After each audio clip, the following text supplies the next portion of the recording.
My name is Richard Hale, and 3 days ago I was a father, coming home from a business trip, expecting nothing more than a quiet evening in my own house. Instead, my son met me at the door and told me I wasn't welcome anymore. That moment wasn't just a blow. It was the start of a game I never planned to play, but one I intended to win.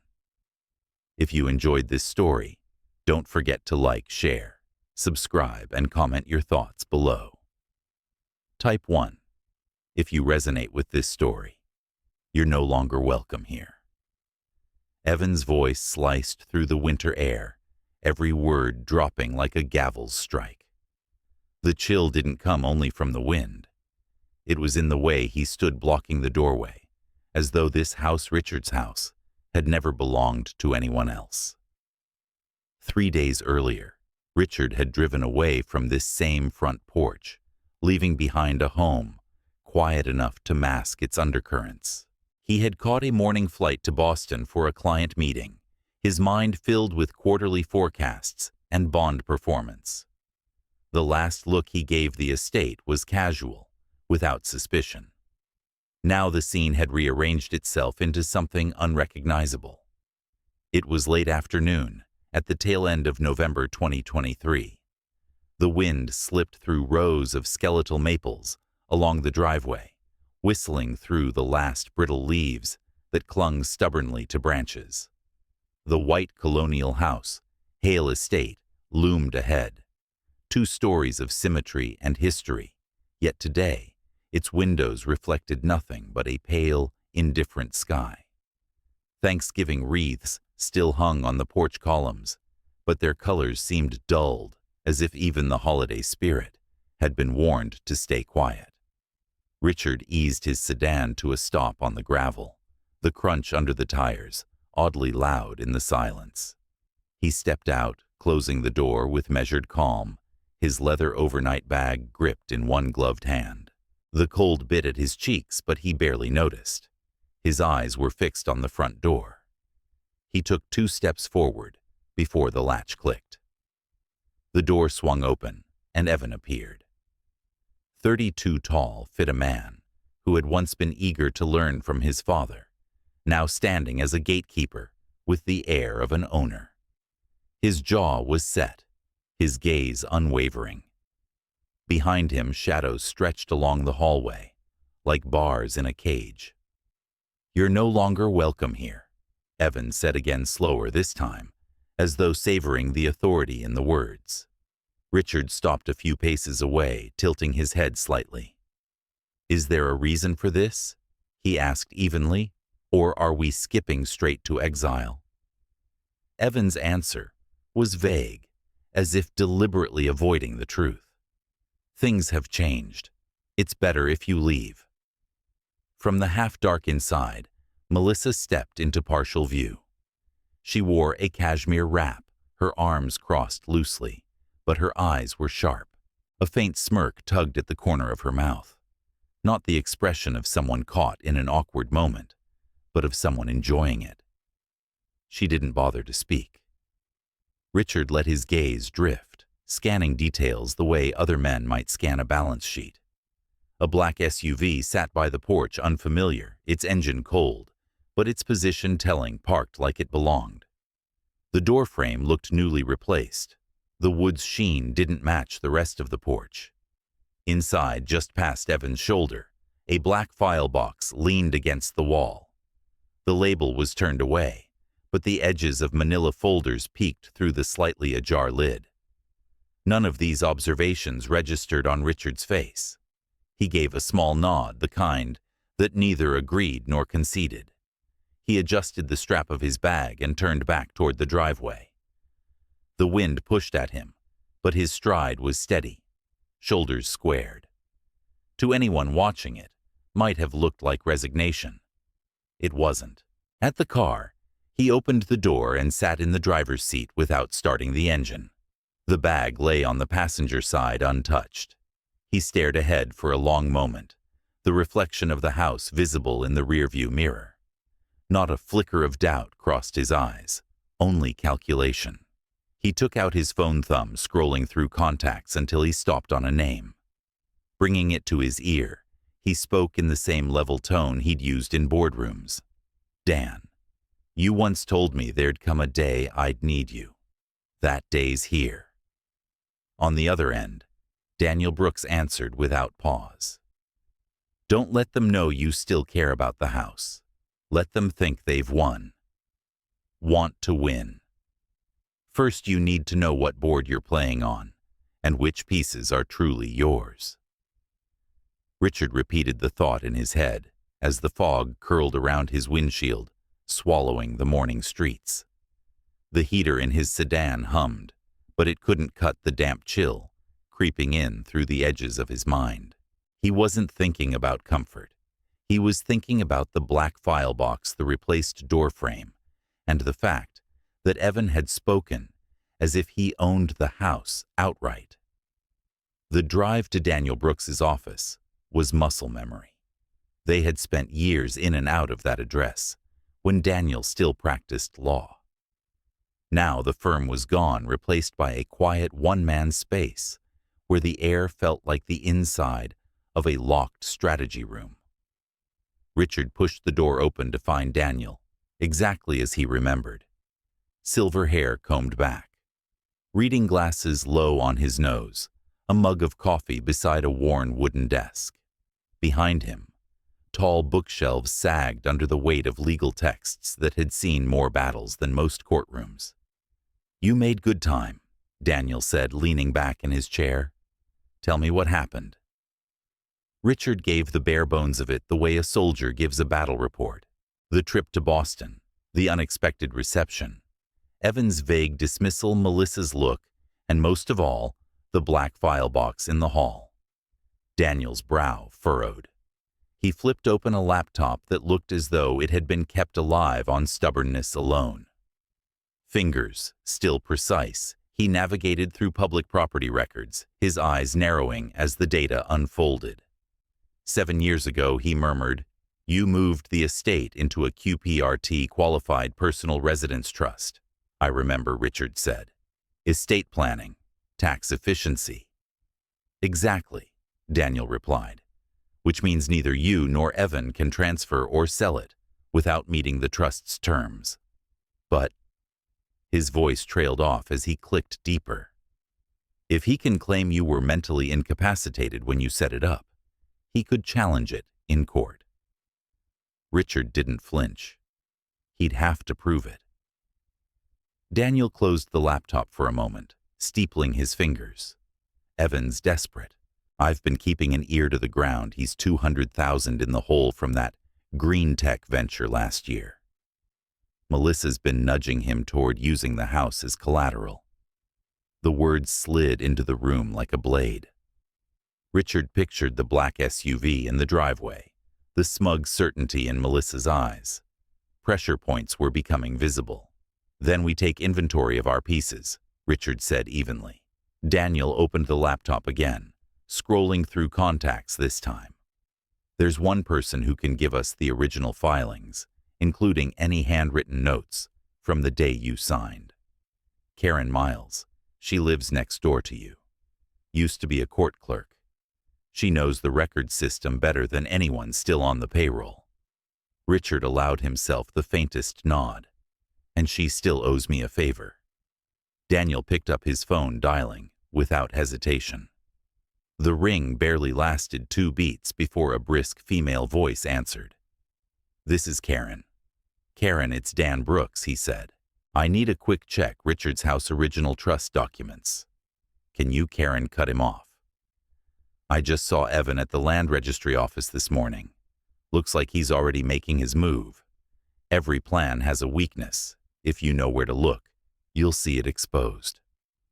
The afternoon sun was weak, stretched thin over the brittle November trees, and the wind had that sharp edge that made you keep your coat collar high.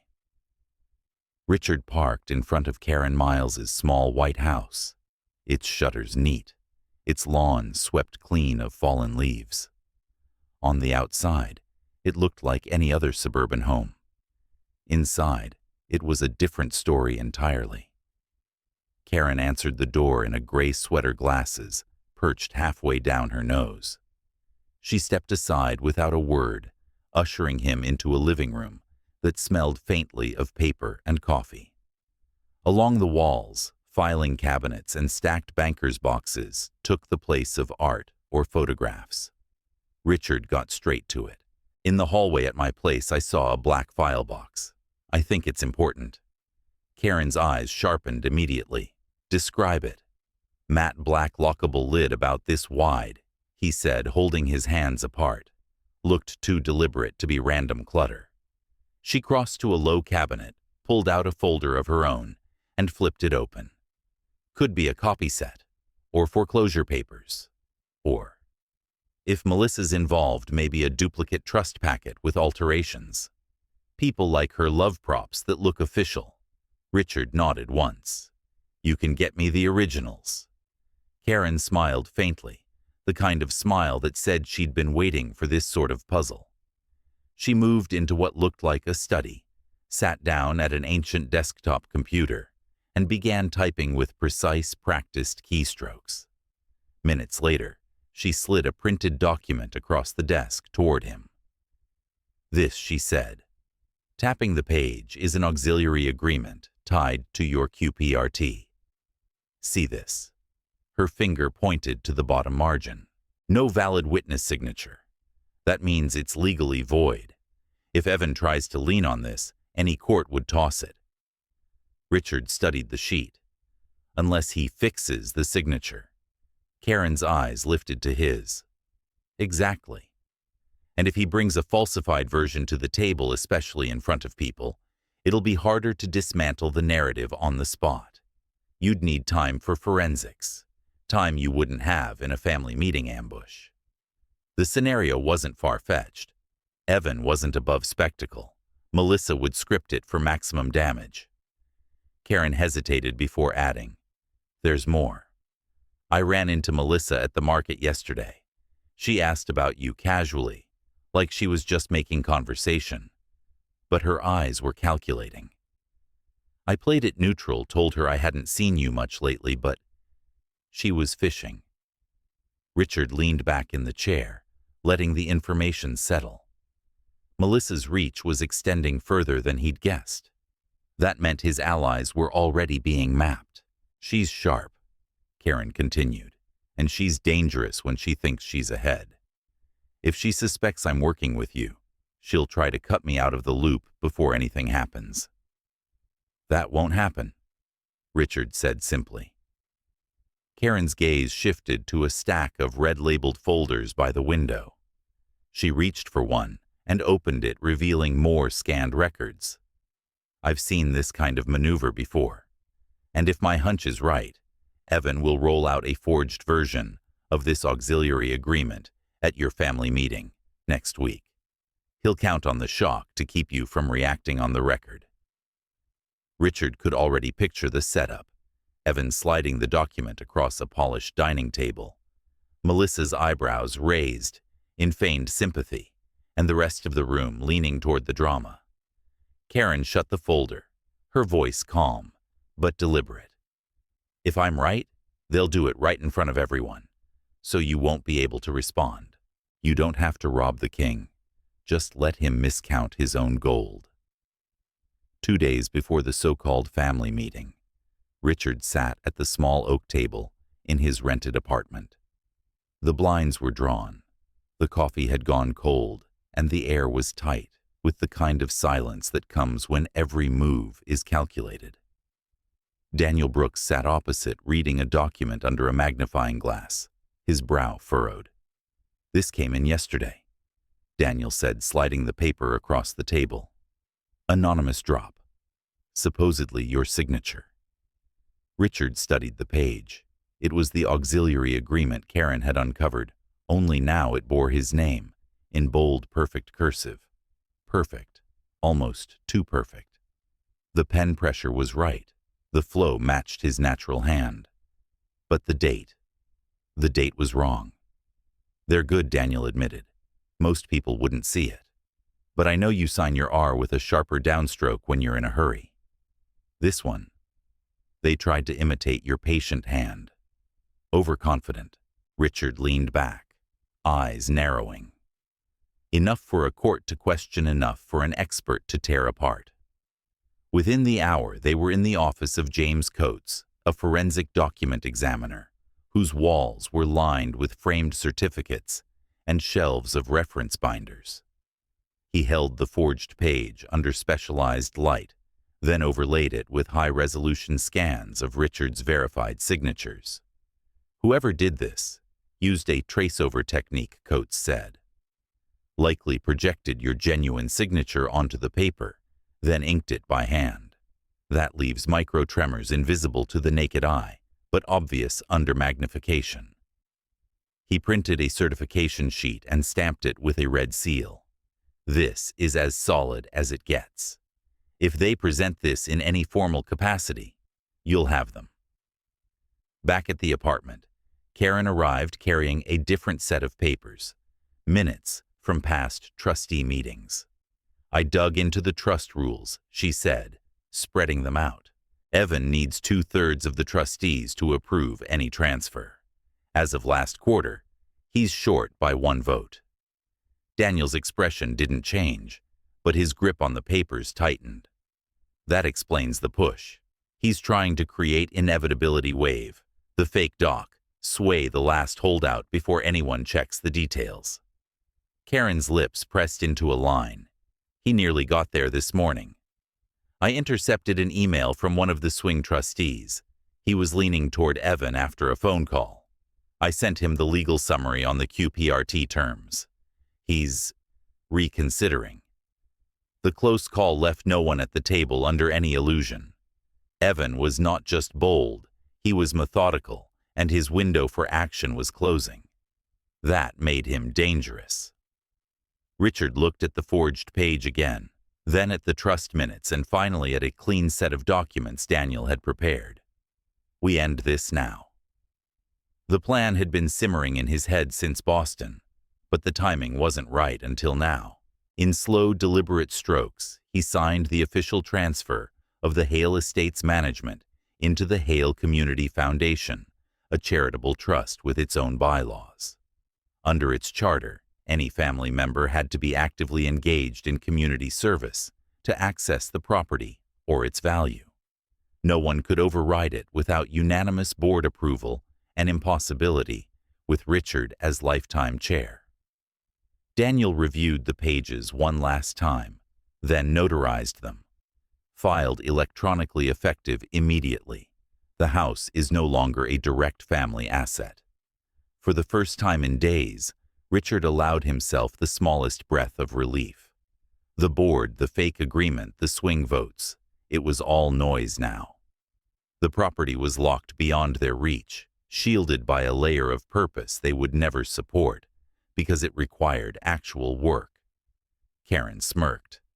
Evan's going to hate that it's for charity.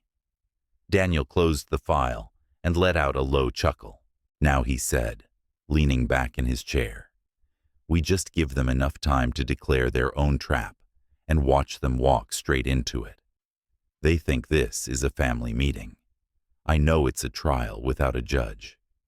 The Hale Estates' great room was all polished wood and holiday trimmings, the long dining table dressed in a white cloth and lined with silverware that glinted under the chandelier. Outside, late November, sun slanted through bare branches. Inside, the air felt colder than the frost on the windows. Every branch of the family tree had shown up, some out of loyalty, others out of curiosity. Richard took his seat halfway down the table, hands folded loosely, eyes steady. At the far end, Evan rose with a manila folder in hand, Melissa at his side like a co-counsel. Before we enjoy our meal, Evan began, there's a matter of property to settle, my father and I. He gestured toward Richard with a faux graciousness, reached an agreement some time ago regarding the transfer of the estate. I have the signed document here. He drew out a sheet of paper, unfolded it with deliberate care, and slid it down the table for all to see. Gasps and murmurs rose as eyes fell on Richard's unmistakable signature. Richard didn't move. He let the noise swell, saw a few relatives nod slowly in Evan's direction. The confidence in his son's voice grew with each murmur of assent. Melissa leaned in, whispering something that made him smirk. Then Daniel Brooks cleared his throat. "If I may," he said, his tone mild. A few heads turned. He was just a guest after all. Daniel stood, produced a crisp folder from his briefcase, and laid it flat on the table.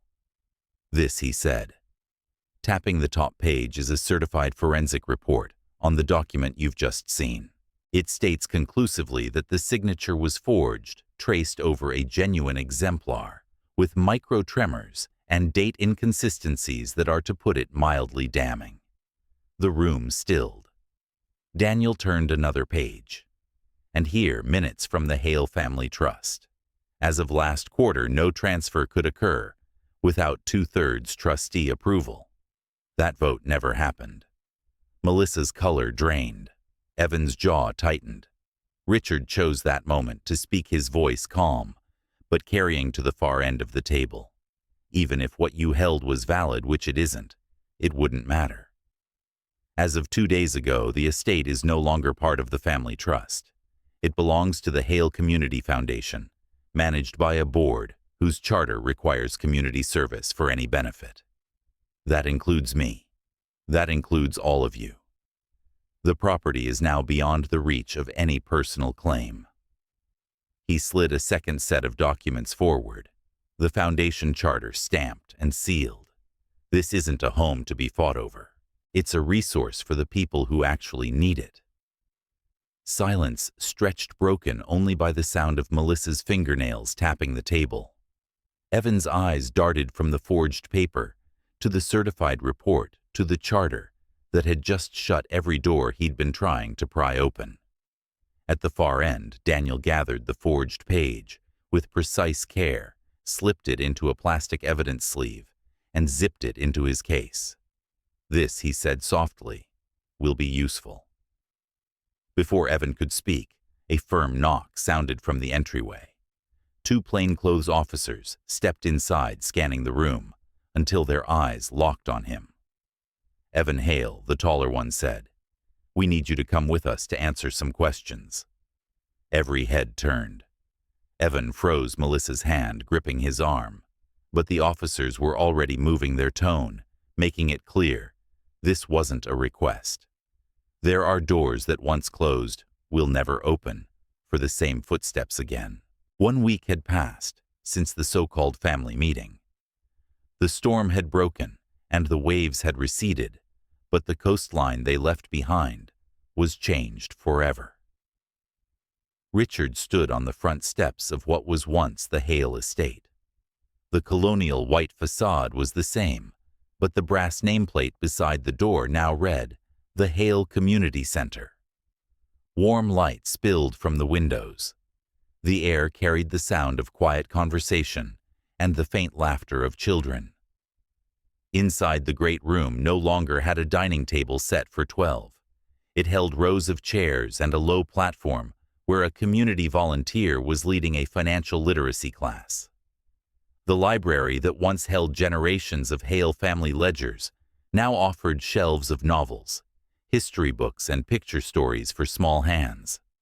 Daniel Brooks was leaning against a pillar, coffee in hand, his expression somewhere between satisfaction and relief. "News this morning," he said, offering the paper. The headline told the rest.